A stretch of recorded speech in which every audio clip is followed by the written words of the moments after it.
Welcome to Dentology, the Business of Dentistry podcast. In this podcast, we delve into the non-clinical aspects of dentistry with inspirational guests from across the profession. You will hear incredible life stories, pick up valuable business tips and be entertained. I'm Andy Acton and I'm joined by my co-host, Chris Drevens. Some of the episodes that we do are interesting, the life stories, people's business experience, but some just hit you on a different emotional level, don't they? Yeah, and I think the great one with Christina is that she's sort of been there, done it, experienced it, and come out the other side.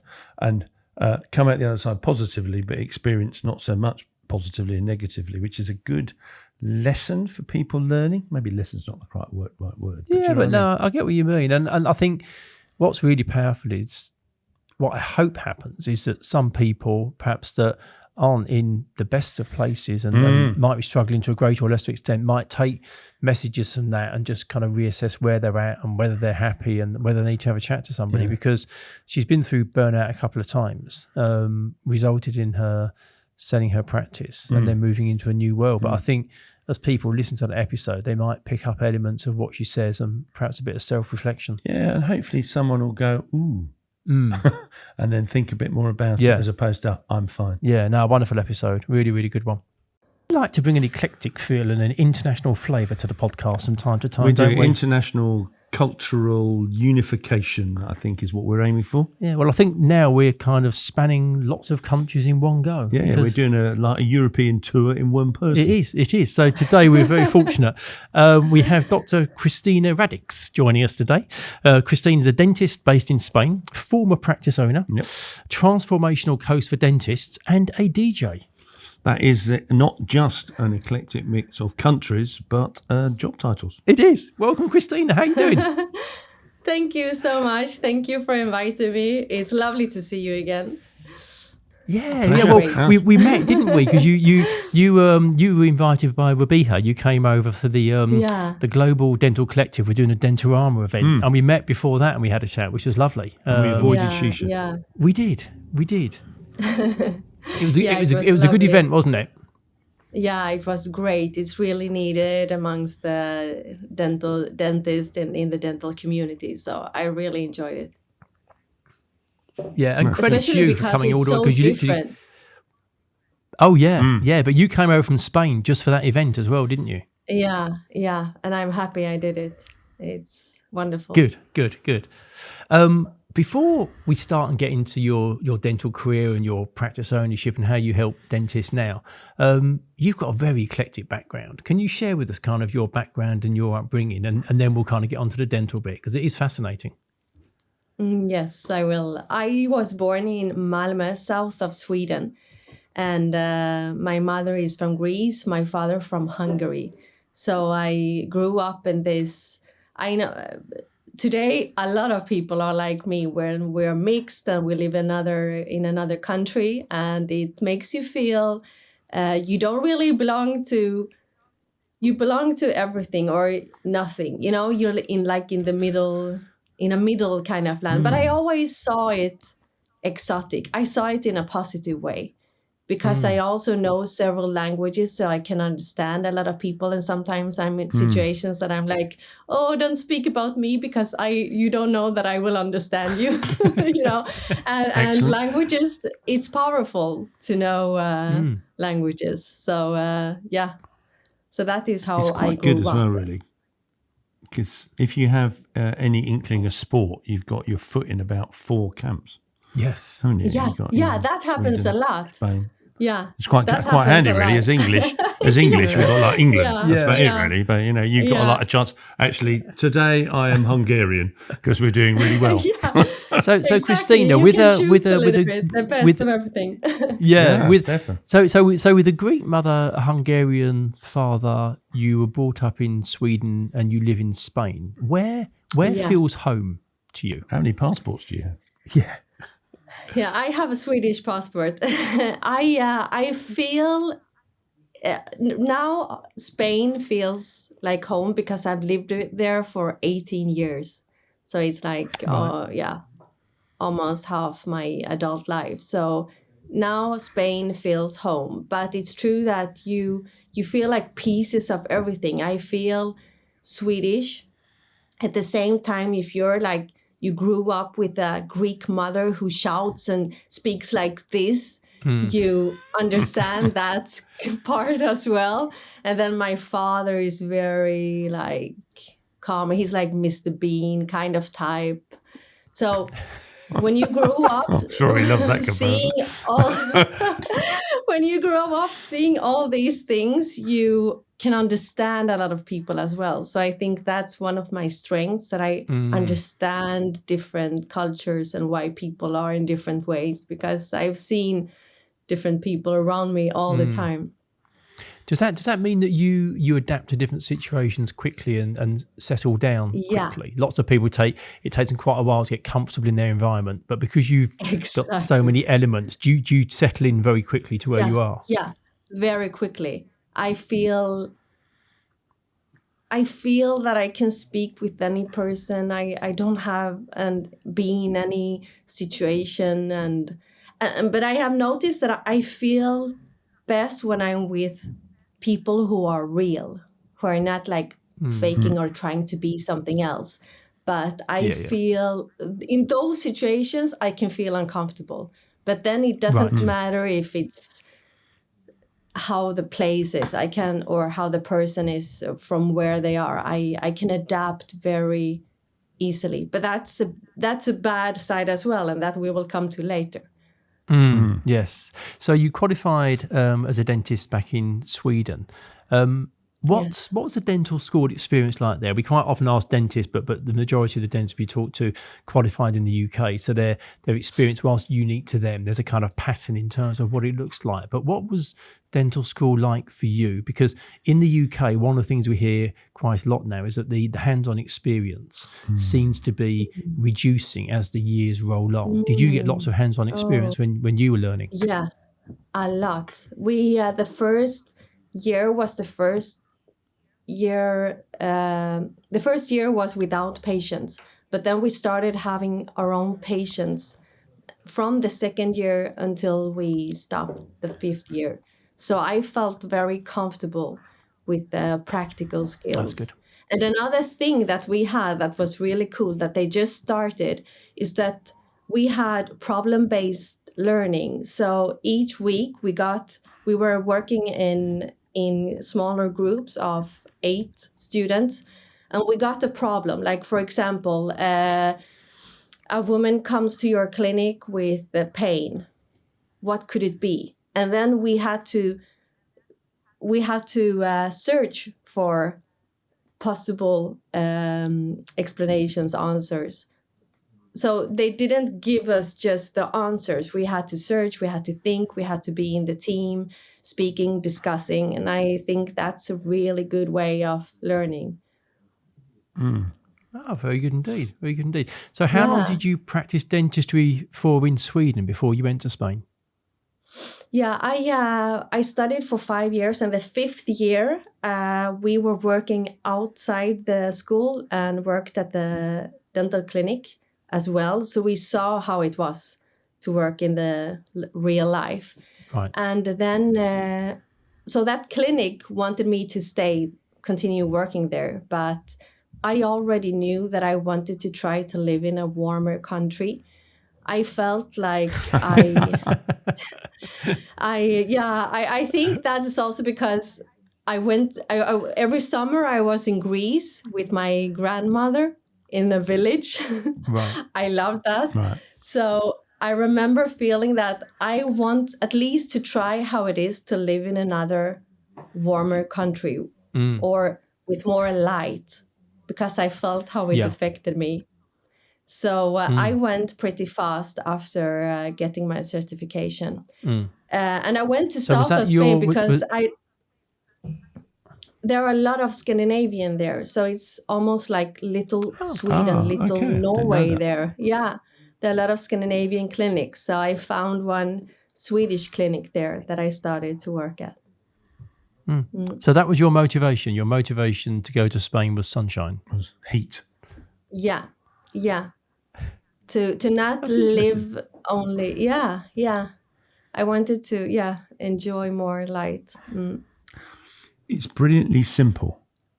Yeah. Do you know what I mean? Other people come up with some maybe convoluted reason how they got to somewhere, and basically you wanted a bit of warmth. Yeah. But I think it shows a real self-awareness on your part, because we know the impact on daylight has on us as a species, and particularly in Scandinavian countries, particularly in the north, there are social and health issues related to the fact that it's dark so much of the time. So for you to have that awareness quite young, to be like, I need to get somewhere that's warmer and there is longer periods of daylight, is quite smart, because we're going to come on to kind of the wellbeing side of things, and yes, but obviously there was another element that affected you. Yeah, exactly. Yeah. So talk us through. So you land in Spain. You've got the sunshine. Everything's going well. At this time, you're working as a dentist in somebody else's practice, or did you buy a practice quite quickly? Somebody else's practice, and he was in a situation that he wanted to start to work less. So I was working a lot, and I am a little bit like that in my personality, that I give 100% and not only 100, 200. So I had the emergency mobile. I answered everyone. I went to the clinic Saturdays or Sundays if it was needed. I didn't have any boundaries. I wanted to grow up this patient stock. Mm-hmm. And I made a lot of, I made like articles in the newspapers there. I tried to get known as much as possible. So I worked a lot, but of course I started from zero. So I started almost without any patients. So I had to build that up. Sure. And was that the practice you went on to buy, or did you buy a practice somewhere else? Exactly. So after 6 years, after 6 years, I became associate. And then after another 7 years, I became the only owner. So I was at the same clinic for 18 years. So wow. Yeah. It's a long time. That's a long time. And you've talked very openly. That doesn't happen so many times. No, not at all. Not at all. Quite often people do bounce around, or they go and buy a practice that they've had no previous involvement in. They just turn up and they're the owner. You've talked very openly about kind of the impact that had on your well-being in terms of owning a practice and all that comes with that. And you had some kind of periods of burnout through that period. What was the build up to that? How did that kind of manifest itself with you? Was there a long run up for that to happen, or was it something that kind of hit you quite quickly? Yeah, the thing is that it hit me after 10 years. And the thing is that we don't notice when the burnout is building up. That is why it's so important that we know the signs, because there are these subtle signs in the change of the personality that we have to be more aware of, because when it hits pretty hard, that you cannot just continue. And that happened to me after 10 years. But I don't know exactly when the burnout signs happened, because they appear earlier. I'm not sure when it appeared. But the question was how it started. It was whether you were aware. I mean, I think you probably answered it in terms of it sounds to me like it's the frog in the frying pan. Yeah, it is, isn't it? It's kind of the boiling frog, isn't it? It kind of just gets hotter and hotter, and then something happens that kind of is many times overbearing. It's overwhelming. Exactly. Many times it happens also when other things happen, because we have a private life as well.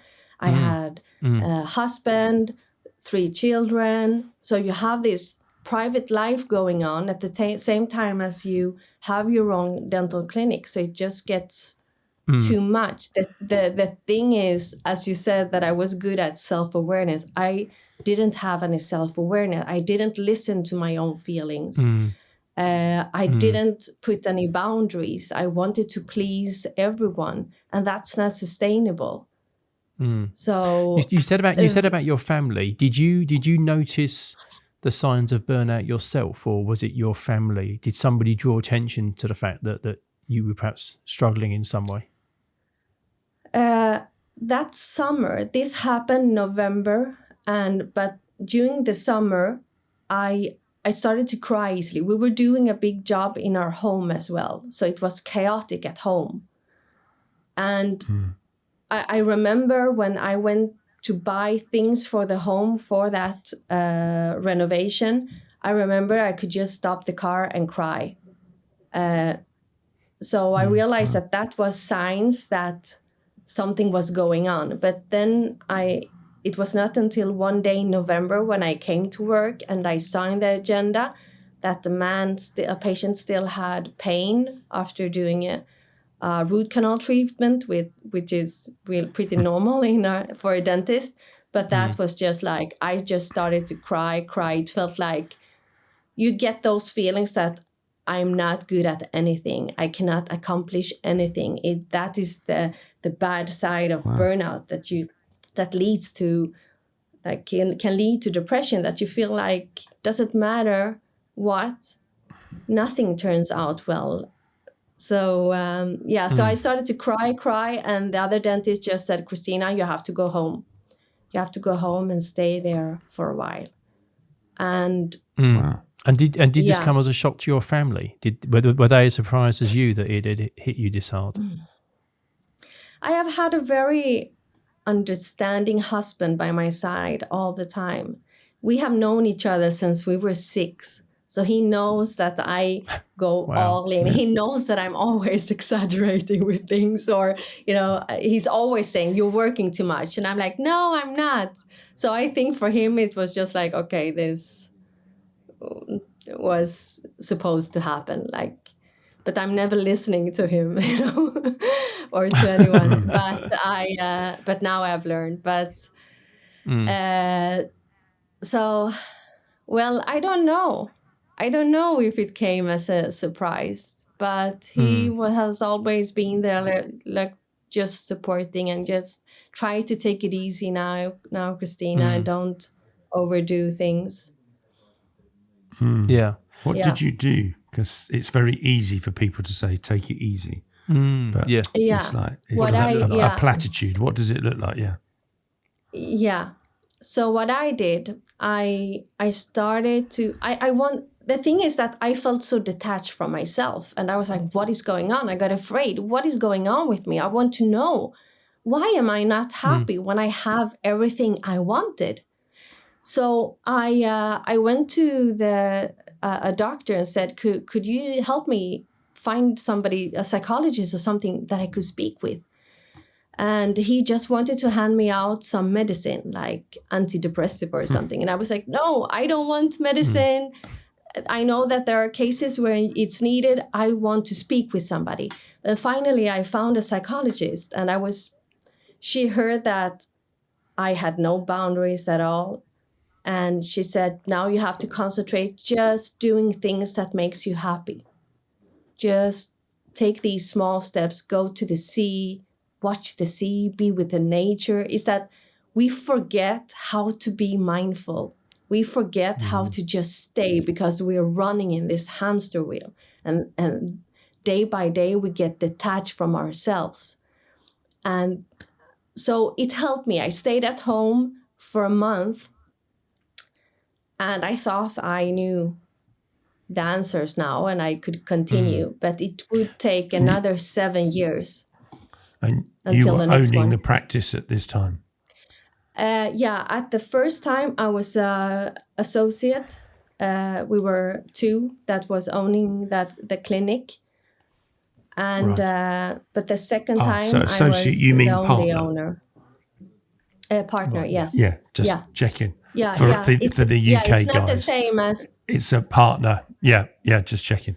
Yeah. Okay. Yeah. So we would refer to an associate in the UK would be a self-employed dentist working for the owner, which we would say the principal. So you were an associate, which is in a partnership, and then you became the sole owner. Yeah. So you for in the UK that would be a principal. Yeah, but in both scenarios, you were an owner first. Yeah. Yes. Yeah. Then I was associate first, then a partner, and then a the only owner. That's it. Yeah. Right. Yeah. Yeah. And was it this second period of burnout that led to you selling the dental practice? Was that kind of the thing that you said, this is a contributing factor to my kind of repeating behaviour, my well-being, therefore I need to kind of move on from owning a practice? Yes, exactly. Because the first burnout, the signs were I couldn't sleep properly. I was sad. And I couldn't concentrate as well as before. And the feeling of being detached and sad. The second burnout was much, much more physical. I could not sleep even for 1 hour until my body woke me up with these panic attacks with like tachycardia, high blood pressure.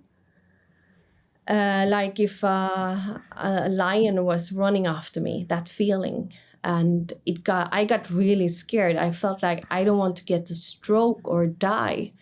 I'm too young for this to happen. And another thing, it was that I started to feel like I didn't want to hear about dentistry. I could just see the word dentist and I was like, I didn't want to see it in the field. Like it was something that gave me bad association. Right. So so on the first time you recognized you had burnout and learnt some skills to try and help you, which obviously you did. So did you then forget about those, or did you think that you were sorted and didn't need to worry about those skills, and therefore effectively when it happened, when your second burnout, it was all a bit of a surprise to you because you'd sort of come through one? Just intrigued. Yeah, good question there. I think first of all, I think I forgot, but still after the first burnout was when I realized that I loved music. I've always been loving music. So I brought up that passion again and became the DJ. I was always training at the gym in the morning. So I did do these self-care things as well. And I thought it was enough. I thought I was doing enough self-care and being enough self-awareness, but it's much more than that, because it's about setting boundaries. It's about leadership. I will come to that. What my advice is if somebody wants to buy a clinic, because it's so much more. It's not just going to the gym and that is enough. It's you have to get the right skills to be able to be happy as a dental clinic owner. So because this kind of reoccurred and was a second moment, was that kind of the trigger where you felt that owning the practice was such a significant contributor to your all-round health? The practice had to go to effectively protect yourself as an individual. Yeah, I remember I was standing with my dogs, and it was such a beautiful moment because I was standing with my dogs. I was seeing this beautiful sunrise in November. It's really beautiful. It's these reddish, yellowish colors.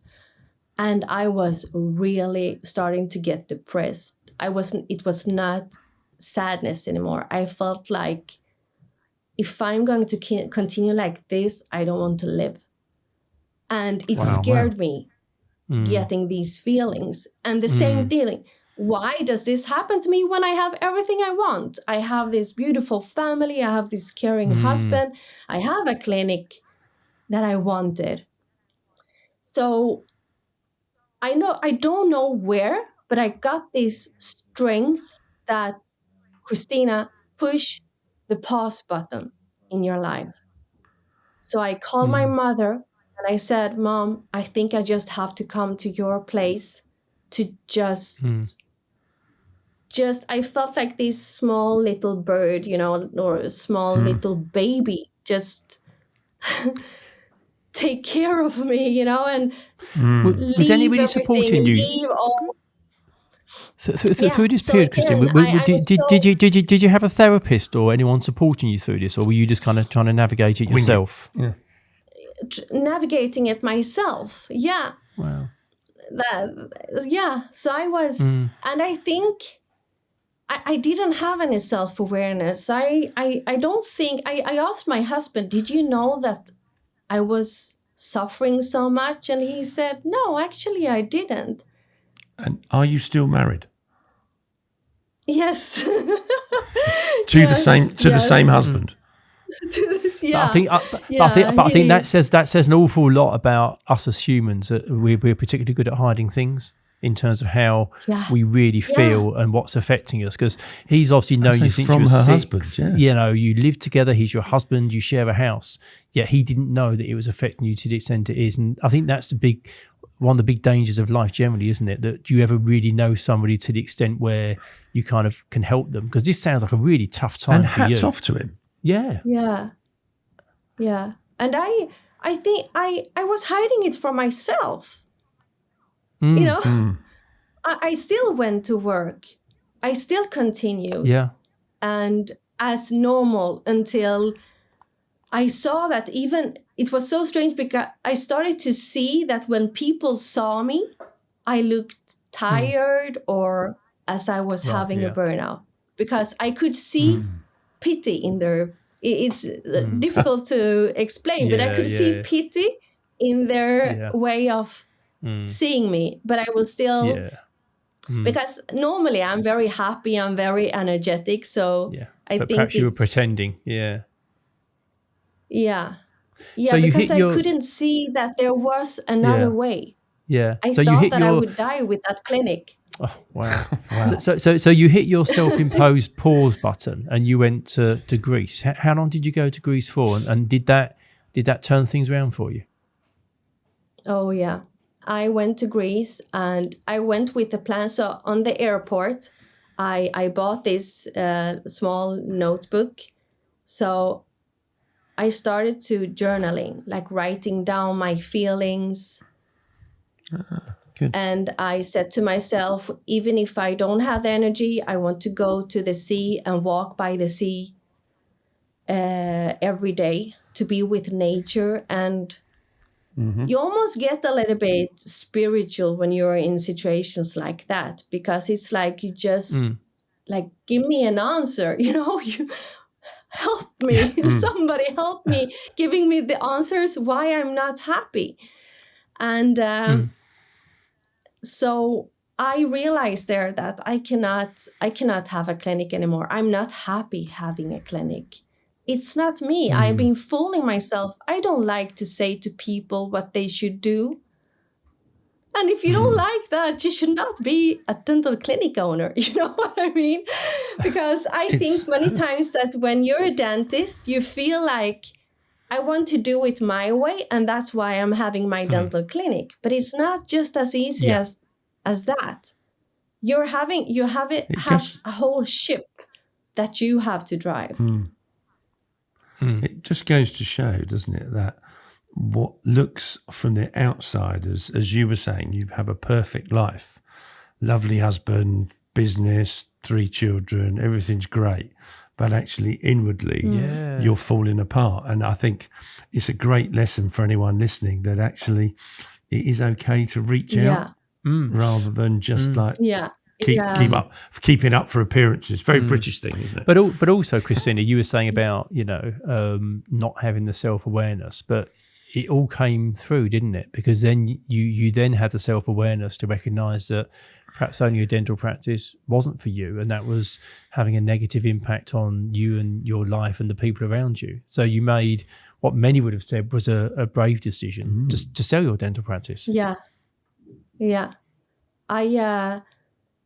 it's like ripple in the waters. Do you say that? Ripple in the waters. Yeah. When you start to get self-aware, when you start to see the truth, you cannot fool yourself anymore. So you realize more and more things.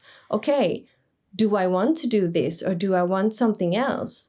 I wanted to become a psychologist before I became a dentist. do I even want to work full time?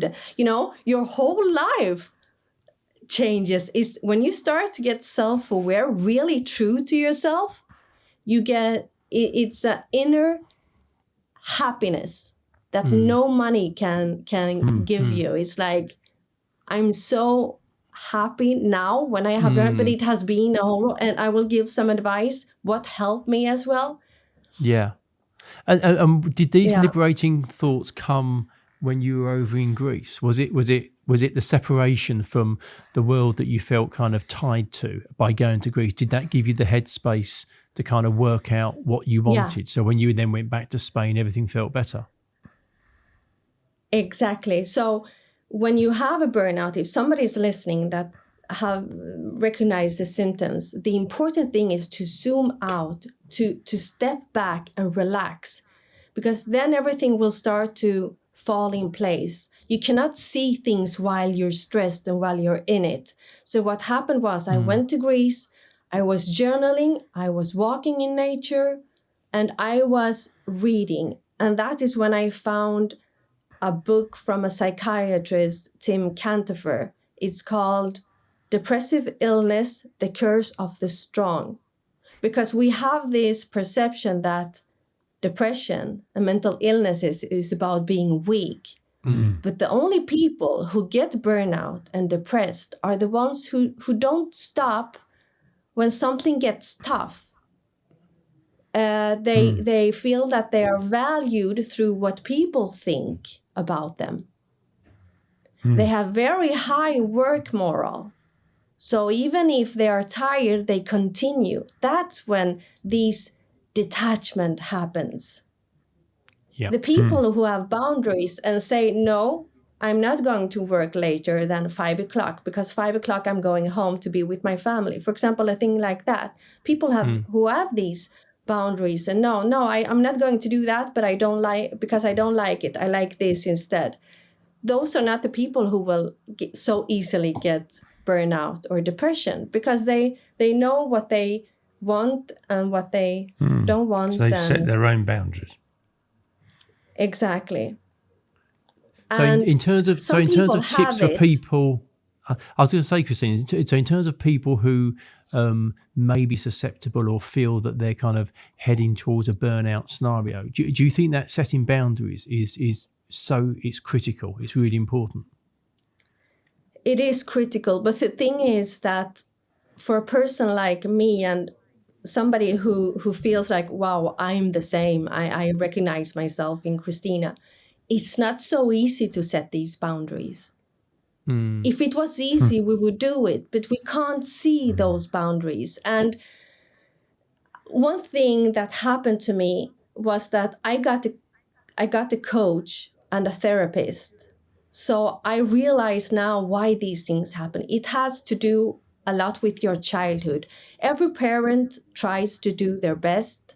So it's not by criticizing your parents, but if you were not really allowed to set boundaries, I don't want that. If you had to adapt, you will probably adapt as an adult. And it helped me a lot to realize that. Yeah, it helped me a lot to realize that, okay, the old Christina was like that, or the Christina at the clinic was like that because she didn't know better, but I know better today. I set boundaries today. But because you can change, but I had this old pattern of just adapting because that was what I was used to. Because of the boundaries thing is, I mean, life is happier in one sense, in that you now won't allow yourself or hopefully not create another scenario which leads to burnout. But do you think it's a happier life being able to set boundaries compared to the life you had before, where you just did everything for everybody whenever they wanted it? Much happier. It's a life changer. It's life changing. And I'm not saying I will always be this emotional Christina. I want to see people happy. That's a big force for me, to see people happy. But I have learned how to listen to myself, how to find these small feelings and and decide if it's good for me or not. I saw this TED Talk a few days ago, like one advice of being a resilient person. And being a resilient person is also like being a happy person, being a person with boundaries, is to think, will this thing help me or will it not? By asking yourself that question. Like, for example, when you ask, do you want to be on the podcast? Is this something that I feel is good? Or if it would be giving me a feeling of not doing this, then I wouldn't do it. So, feeling of dread. but the thing is that, but sometimes it's so difficult for persons who are easily adapting to everyone to know when to say no or yes. Did you, Or with your that is- children, did you set boundaries with them? Very good question, because I was the same with them. So I was this lame person with everyone. Like my husband says the only one you can set boundaries with is with me. And my coach said, yeah, that's because you feel so secure with your husband. So you can, like I said, we have known each other since we were in the first class, since we were 6 and 7. So it's true. So I was the same with my children. I couldn't set boundaries with them.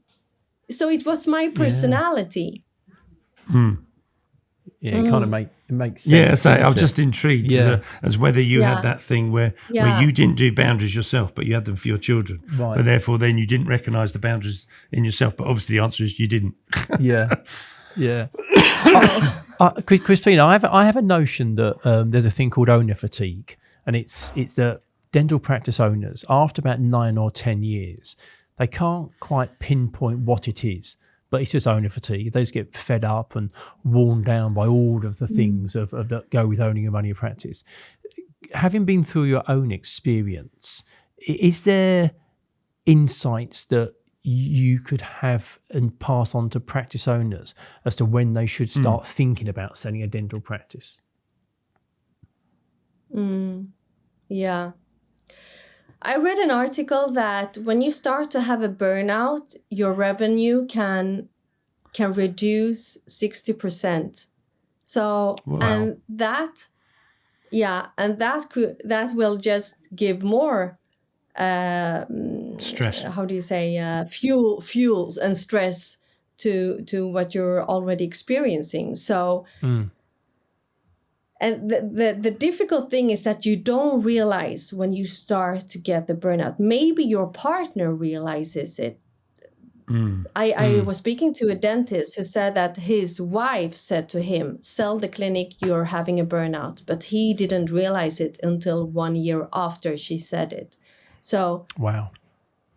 But so if somebody's going through a burnout or going through a hard time owning a clinic, I would really say to get a coach, get a mentor, because that will be a person who's there, seeing things from another angle, being there, supporting you, seeing things that you're not seeing. Because that is something, I don't know if it's only dentists, because we see ourselves as these superpower, we know the best, we can do everything. I don't know where that comes from, but when you're having a coach, that coach will always take you one step further and see things that you don't see. For example, why do you do that task? Why don't you delegate that task? Why don't you cut that and you invest in that will give you more money or more time? So if I would have a mentor or a coach from the start, maybe it wouldn't happen. So having a coach, but first of all, before having a dental clinic, go on a course, get educated on how to handle a clinic.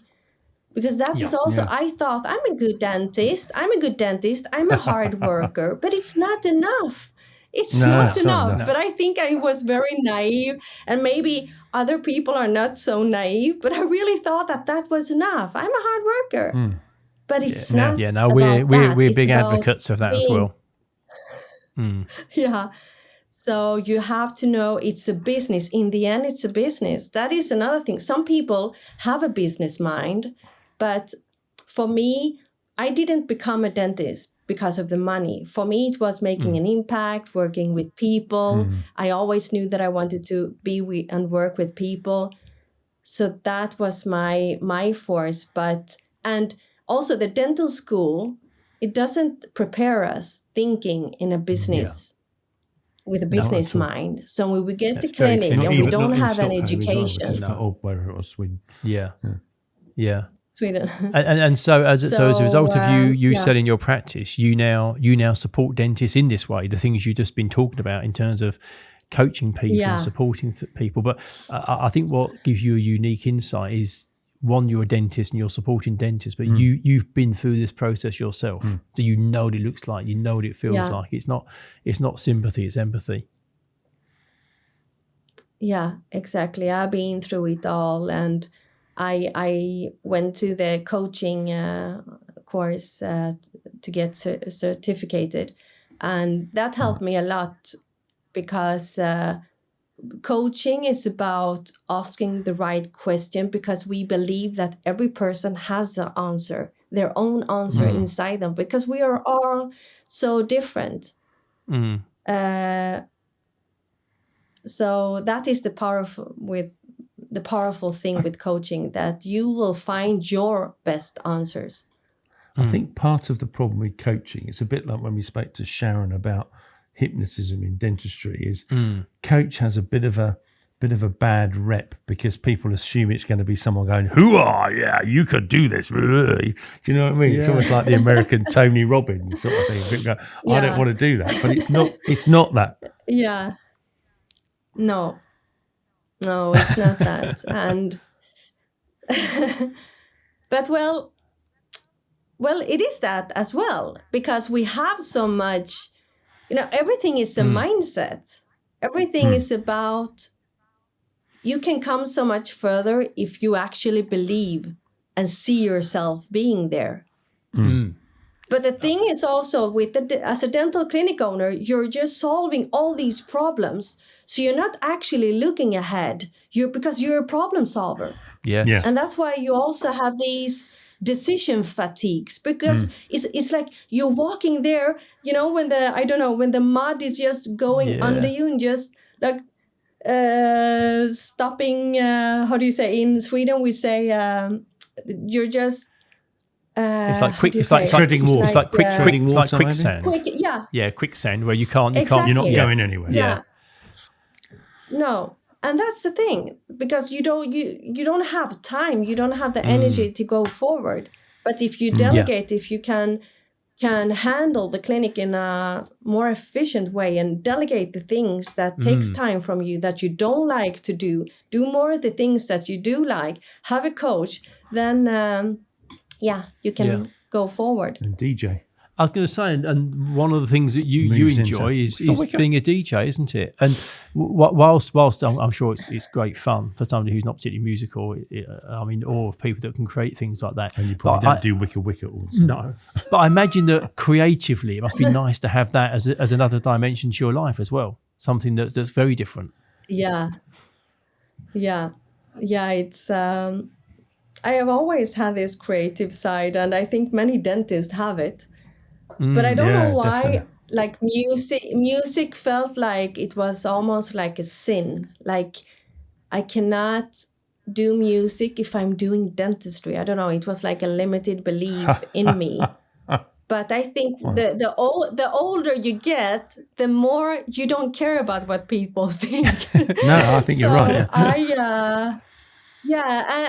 And you're like, I will not live forever. If I want to try that, I will try it. So I just tried it, and I loved it. My first DJ set looks like at different places, like nightclubs or beach clubs. That's really quite cool. And it's something I see. Yeah. And I just recorded a set that I just put on YouTube just for the fun of it. So I'm really enjoying it. I'm really in my flow.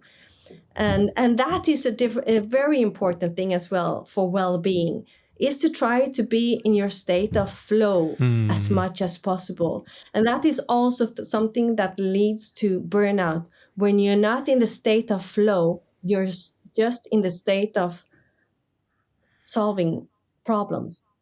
Yes. Yes. And you're also working on an event with Rabiha, aren't you? In terms of, you've got a dental retreat coming up next year as well. Yeah. That will be fantastic. So tell us about that. Who's that working for? on that too.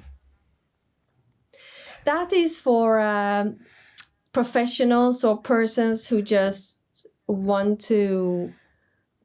It could be that they're through a burnout or have been through a difficult situation, but it doesn't have to be. It's just when you need a change, when you need to like get connected with yourself, with nature.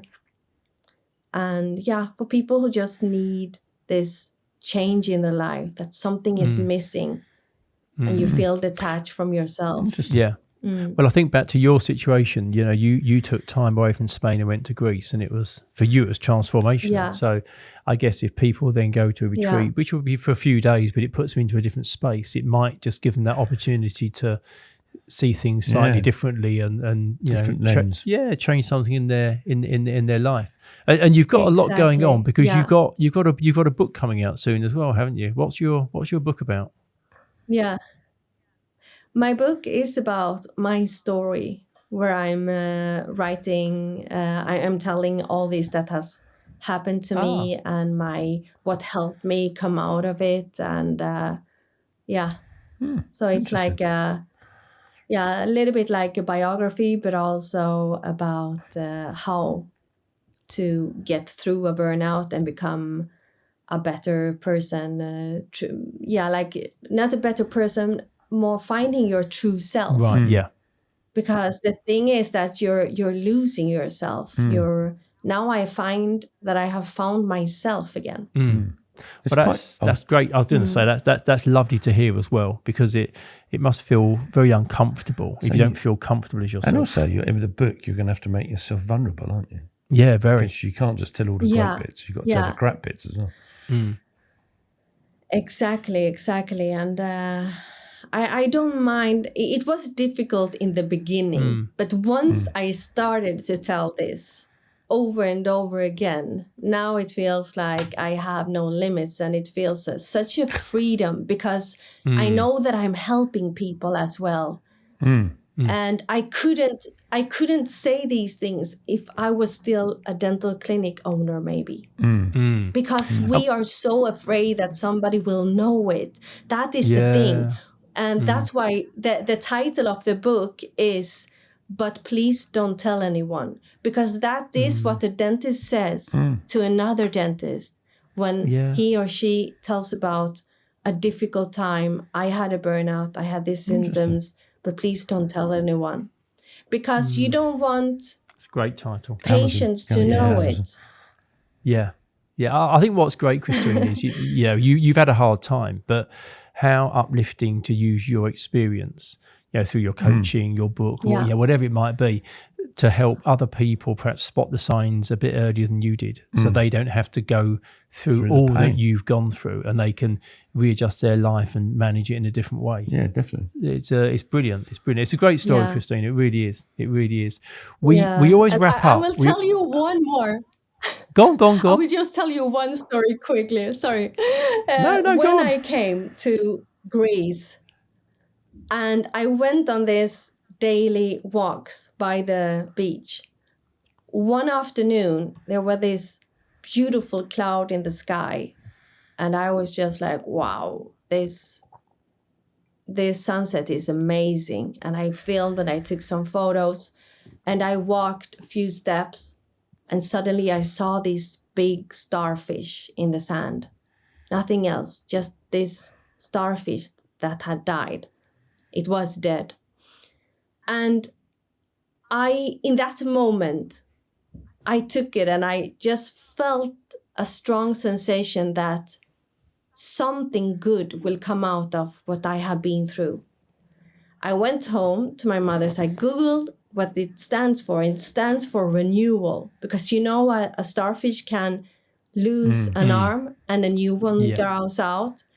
And I looked at my mother and I said to her, I know that something good will come out of this. And that is what I feel now. Every day dentists are reaching out to me like, thank you so much. You're using the voice we can't use. Because when you're in it, when you're in a clinic, you have your dental clinic, you have responsibility of patients towards a boss. You cannot speak openly about it. And that makes it just bigger. You feel alone. You feel weird because you don't know if anyone else feels like this. Yeah. And that is so dangerous. It's dangerous to feel alone in those situations. So that's why I really just that's why I'm always writing in my post. You can reach out to me. I want to give that safe space and for the rest of my life to and I know this happens to every profession. It's not about dentists but I'm reaching out very especially to dentists, because dentists often don't feel like victims.